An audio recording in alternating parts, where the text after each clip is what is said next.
You are watching Did You Know? Featuring interesting people, places, and things in your backyard. Did you know? Now here's something intriguing to think about. This digital video short is produced and underwritten for DuBois TV by The Kinetic in downtown DuBois. Of course. Get into The Kinetic and we'll teach you the art of digital media production and help you create your own TV show. Or, if you're a business, partner with us and help us to continue lighting up your community through the power of digital media. Are you looking for a unique advertising opportunity for your business? Scared of the high cost of reaching new customers? Thanks to DuBois TV working with us, we've had fresh talent come in and create various forms of TV shows just for you. Shows that are entertaining, technical, and above all, educational. Even more so is that our shows are fun and exciting for people of all ages. So come on, check out DuBoisTV.net with original content filmed and produced here at The Kinetic. Sponsor our TV shows and you can be seen on YouTube, Facebook, even during live webcasts, and be loved by people from all over. What are you waiting for? Sponsor a show today and you'll become a hero. Join the digital revolution with DuBois TV and The Kinetic. Minds in motion. Hello friends, Sam Matero coming at you with another Did You Know moment, where we go around through central Pennsylvania looking at interesting people, places, and things that maybe you didn't realize were right in your backyard. And today we're taking a look at a fantastic system for growing organic vegetables 365 days a year in the basement of a church with no soil and a little bit of help, well, from some fish and a bit of know-how like our friend John Hoover has here. John, this is a phenomenal setup. Tell us where we are and what we have here. We're in the basement of the Christian Education Center of the First United Presbyterian Church. We're located underneath where Paint and Play would be. On the first floor, we're in the basement, a few doors up from the municipal building here in DuBois. You guys are doing some amazing things. Tell us a little bit about the genesis of this project and how it works. Well, amazingly, this started exactly 1 year ago when I received an email. And this email that I received was on March 20th of 2013. And I was down in Mexico on a mission trip between the 2nd and 9th of March. And on the last day we were down there, we took a tour of their community garden. And I noticed an area off to the one side that had hoops across the top of it. And I was wondering what that was. So I asked the girl, and she had mentioned that it was a fish tank. And unfortunately, they didn't have any fish in it. They just had the vegetables. When I got this email, it dealt with aquaponics. And what was so unusual about this was that I just returned from Aquaponics. I almost got this email and I was thinking, is God trying to tell me to do something here? Because I just returned from a mission trip. There they were, in an arid area with very little rain down there. And I thought that one of these gardens would be perfectly located in the conditions that they had down there to help feed the people. Because, as you know, a good bit of their protein is obtained from beans. And the fish would be a wonderful way to add additional protein along with vegetables to their diet. So we're able to grow the garden in a soilless medium inside. That's correct. With a really relatively affordable startup cost, and the only nutrients that we need to add are the amendments to feed the organic garden comes from the fish. That is correct. The fish feed that we've obtained, we decided to make the decision to go organic. So the feed that we're giving the fish is organic. The different chemicals we need to add to raise the pH of the water, which is potassium carbonate and calcium carbonate to raise the pH. These are both defined by the USDA as being organic. So in that respect, we're trying to be as organic as possible.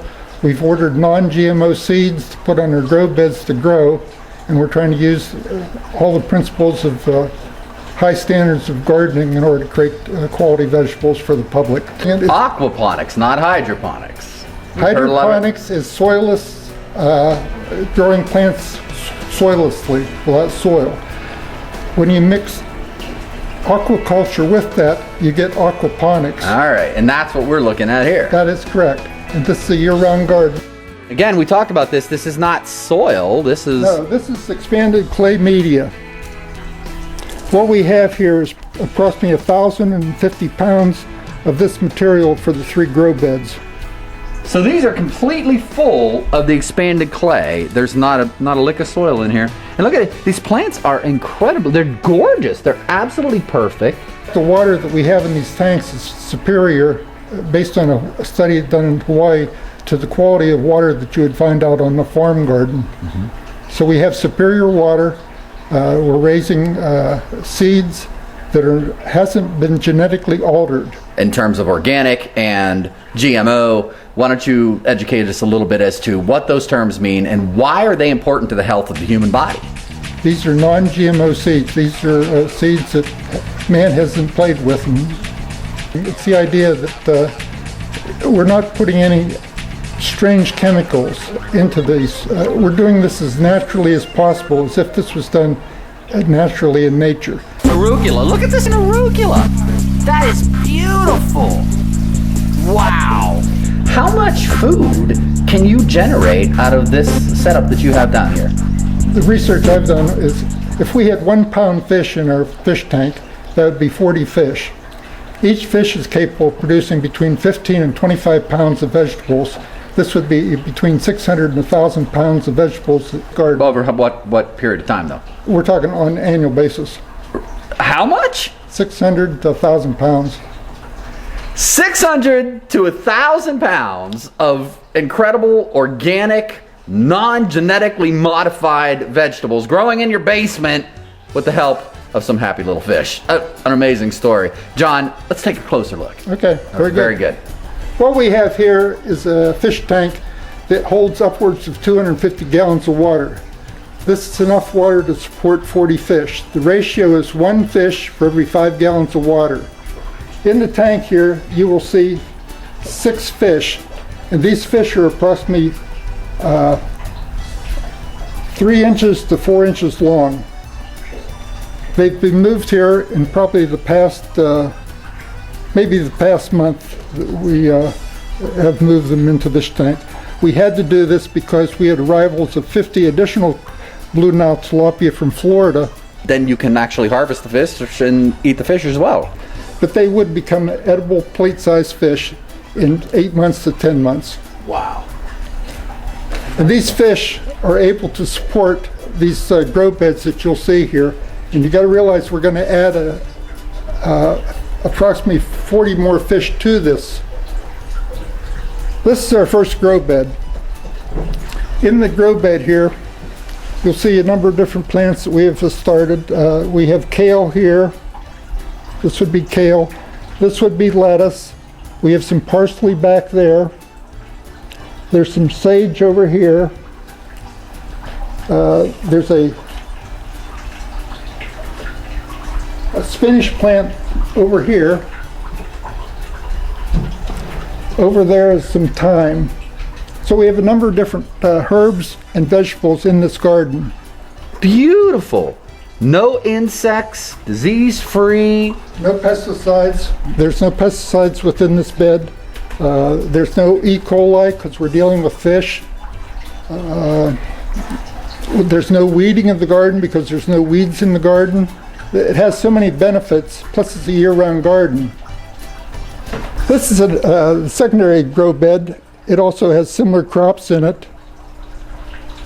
And you'll note that up above the grow beds, we're using the heat from the lamps here. There's 8 tubes underneath this, 432 watts, that's using for germination of the plants above that we're planning on planting eventually either outside, or these would go to replace the plants that would be removing from the grow beds. You got some little seedlings going on there. Yes, this was an experiment. We just wanted to try broadcasting a few seeds onto the grow media to see whether it would grow or not. And you can see that it's coming along quite nicely. Now this pipe here that you'll see, this pipe, it would be the inlet pipe. Currently we have the pump turned on, and the water system would pump water into the garden. Okay, we've turned on the pumps. You can see the water is coming in out of the outlet pipe into the garden. I guess it actually been inlet to the grow beds. This grow bed will fill up to a elevation that will be approximately 1 inch below the surface. Then it will discharge, and the discharge will go back into the sump tank, where the pump will re-pick it up and it will distribute to the other grow beds and also to the fish tank. And that is done by this device over here. I can show you best on this garden here. This is an automatic siphon. This will fill up and then discharge.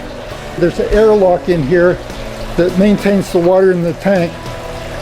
At a certain elevation, when the water raises, the airlock will be broken. And as soon as that airlock is broken, then gravity takes over and a vacuum's created, and it'll literally suck all the water out of the grow bed.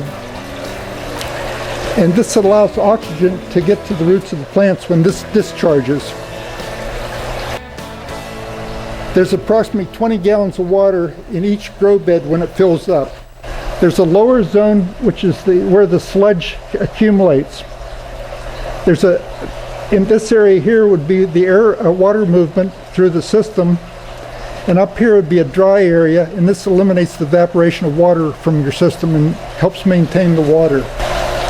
Once again, you can see that the various plants we have are lettuces, kale.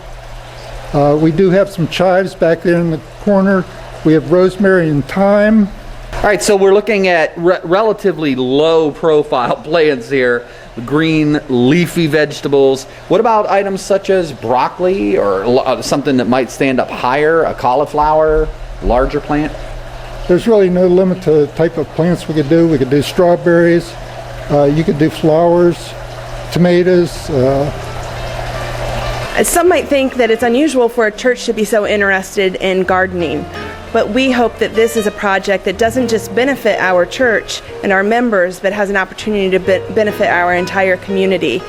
As we all know, as we read in the news and other information, people are lacking the opportunity for a healthy diet, to have good vegetables, affordable vegetables. And so what we hope happens is that this garden, as it produces fruits and vegetables year-round, that we can share those fruits and vegetables with people in our community, and at the same time educate them on how they can do the same thing in a smaller scale at their home. And we just hope that this will be an opportunity for us to partner with other organizations here in DuBois and just spread the word of how great it is and how accessible it is to have organic vegetables in our diet. You're not just doing this for the church. You want to spread this knowledge to the community, and you have a mission to do so. I think that's outstanding. Let's take a look at the little personal system that John has developed over here that would enable somebody to get started at their own home, right in their own kitchen even, at a really reasonable price. Let's go over here and take a look. Now this garden could be a small kitchen garden, or it could possibly be on your patio where you'd wheel it out onto your patio, and maybe in the winter months you'd wheel it back into the kitchen.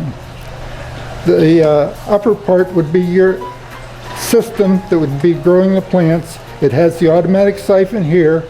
Over here's the valve and the inlet pipe that's coming from the lower tank that would contain your fish. Up above this is a grow light. This is kind of an unusual light because it's actually an LED light. It contains all the lights of the spectrum that the plants require. This costs $40, plus its power usage is 14 watts. And there's another DigiKnow moment. My name's Sam Matero, coming at you today from downtown DuBois with my friend John Hoover. And you're watching DuBois TV. We'll see you around next time.